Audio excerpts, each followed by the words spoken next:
Hey guys and gals, what's up? It's Jonathan with One Big Impact. Today I wanted to come to you with 5 tips on an Atkins diet or low carb or just dieting in general. So a couple of people, and I'm not going to name any names, but people in my life, people just in general have this kind of negative Nancy attitude, and I think if you strive for, not necessarily striving for negativity, but if you're focusing on the negative, you're going to pull yourself more towards that, and that's overall in general. If you're saying, you know what, in life I'm broke, I'm poor, I'm this, I'm that, and I'm definitely guilty of this, trust me.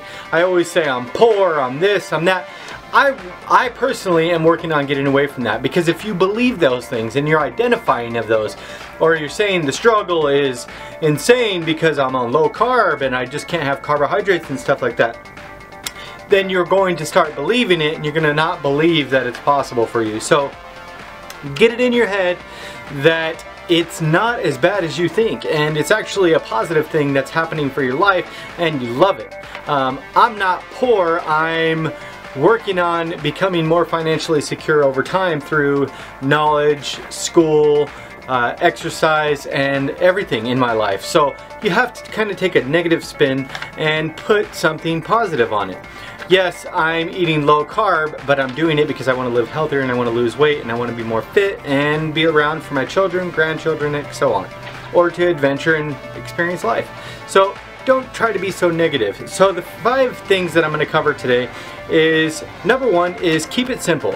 And a lot of people are like, what do you mean keep it simple? I do keep it simple. What I'm saying is, a lot of us are very creative and things like that, and that's great, that's perfect. But if you're on a low carb or an Atkins or whatever, and you're being super creative, but you're not hitting your mark, you're not losing weight, you're not in ketosis, then you need to back up and relearn everything. And what that means is, by keep it simple food-wise, I'm saying if you're not losing, if you're not doing all those things, go check out the 10-day challenge or the 30-day and see what those meal plans are, or go to their website, Atkins website, or whatever. You need to get the fundamentals down first. Start losing the weight. After you lose 20, 30 pounds, 15 pounds, 10 pounds, whatever, after you know what it takes to start losing weight to get into a ketogenic state, then feel free to begin slowly to be creative. I think the creative part should probably come with when you get within 10 pounds of your goal weight. So I'm not saying by any means not to be creative. I'm just saying if you don't have the fundamentals down or you're having a hard time understanding it, please keep it simple for your sake. So the next thing is, remember, number 2 is, remember, it's not a race. Yes, I have the ability, not only am I a man, but I think I've kind of figured this out. So I kind of understand what it takes, what my body wants to be able to lose weight fast. But it doesn't matter, because you may be a woman and you may be over 60, and your body's going to be completely set up different than mine will be ever. So you may lose weight slower, you may lose weight faster. It's not a race, you guys. I'm not racing any of you. It's not about that. It's not about who can lose weight faster or who's losing it slower. It's never about that. I don't care if you lose a pound every month, or a pound every 3 months, or a pound a year. The way I look at it is, you're a pound lighter than you were. You're a pound healthier than you were. So stay positive. And a lot of you guys are going to trade the muscle for the fat if you're exercising and stuff like that. So remember that too. Don't be so hard on yourself, and it's not a race. Number 3, believe in yourself. You have to believe that this is possible for you. I do these study abroads and things like that. I really don't, and here I go again, I'm not poor, but financially I do have some more problems as far as restrictions than some people do, and I do these study abroads and I travel and stuff like that, and I do that because I believe that I can do it. You have to believe you can lose weight. You have to believe you can do something different than what you have done before. I can believe in you all day long, because I do. Each and every one of you, I believe in you guys. I promise you, I believe all the way deepest to my soul. I'm getting goosebumps just thinking about it, because it makes me emotional knowing that I believe in you And sometimes you're not going to believe in yourself. That's okay. But a lot of the times, that's what it takes. You have to just dig down deep and say, you know what? I can freaking do this. No matter what my mind is saying, my heart knows I'm capable of something amazing. So, the next thing is join a support group or have supportive people around you. Yes, we have our Facebook group, Healthy Living for a Healthy Life, and we have beautifully amazing group members, and we do, and we've created this family that is just, each and every day it makes me proud. You guys are supporting each other and staying positive and motivating each other. We're around each other when we're sick, in times of need, or when we're having hard times. So that is great. If you don't have that, either go check out ours. It's Healthy Living for a Healthy Life. It's a Facebook group. Or go find one or create one. Create one within your family.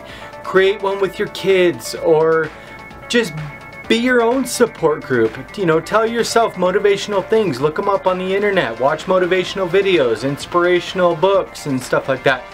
Just have something that supports you on these positive decisions.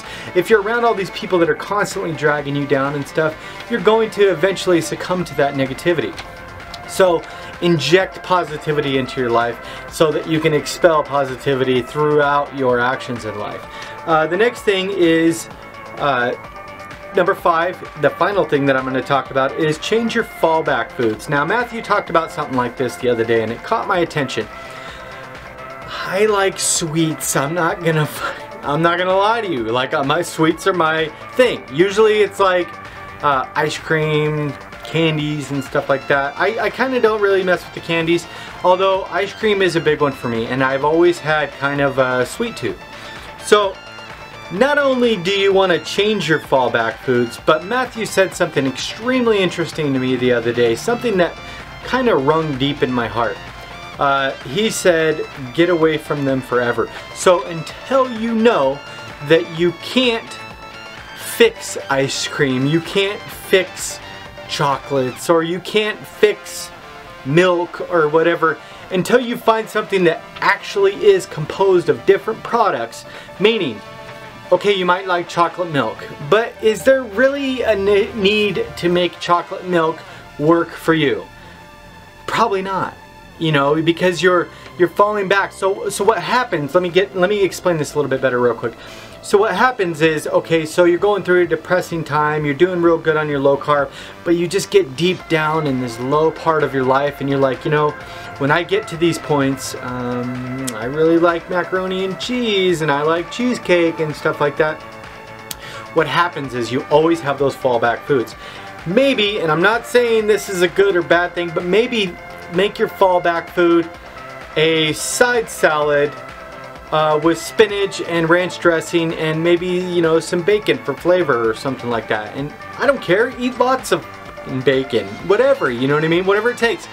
I promise you that side salad, mounds of bacon and everything, not mounds, but you know, like 4, 5, 6, 7, 8 pieces, I don't care, is going to be a hell of a lot better for you, and is not going to break you out of your ketogenic state, rather than like a chocolate bar, cheesecake, macaroni and cheese and stuff like that. So that you have to change your mind that you can't make those foods acceptable just because those are the foods that got us fat. Does that make sense? Yeah, I think it does. It makes a lot of sense to me. So change your mind on what you're thinking is okay, because chances are you're probably just trying to justify it with yourself. And if you're trying to justify something, just like the bracelet idea, what would Skinny John do? It's probably not reality. You're probably just trying to trick yourself. A lot of the times we are our own worst enemies. This mind right here is like, ooh, I could just like twist and alter this chocolate, and if I like filter out this stuff, it'll be good for me. No, probably not. It's probably not. You guys, I hope this video helped you. Again, this is Jonathan with One Big Impact. If you liked our videos, please like, share, comment, and subscribe to our channel. Don't forget to check us out on Facebook. And we do have a blog coming. I'm going to get away from the website just because it's costing too much money, and I want to simplify it, crack it down, and make it a little bit easier for everybody, and just make it really simple. I don't want to try to get too complicated with everything. If you guys have any ideas for the blog, please let me know. I do have it started. It's on WordPress. It's called Healthy Living for a Healthy Life, so go check that out. Also, I want you guys to stay positive, stay motivated. If you ever have any questions, please ask. Also, have a beautiful day, and remember to spread love, not hate. Peace.